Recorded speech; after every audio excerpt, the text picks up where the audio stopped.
Gusto mo umasenso, pero ayaw mo sumunod sa pagbabago? Paano yan? Hindi ko naman sinabi na kada may bago, sumunod ka sa uso. Ibig sabihin ko lang, wag na wag kang matatakot mag-adjust kung kailangan. Naalala ko dati, takot ako mag-adjust pag may bago na naman.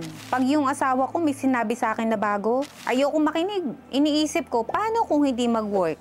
Paano kung lalong mapasama? Pero naisip ko, mas lalong delikado kung hindi ko man lang inalam kung ano yung pagbabago na yun. Kaya ngayon, pag may bagong paraan, idea, bagong trend, nire-research ko na yan. Kahit hindi ako sanay, at may nararamdaman ako na hindi komportable, aalamin ko, pag-aaralan ko, tsaka ako susubukan.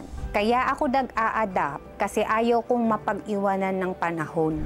Lalo na sa negosyo, kapag hindi ka marunong mag-adapt, bukas hindi ka nakasali. Baka sarado ka na.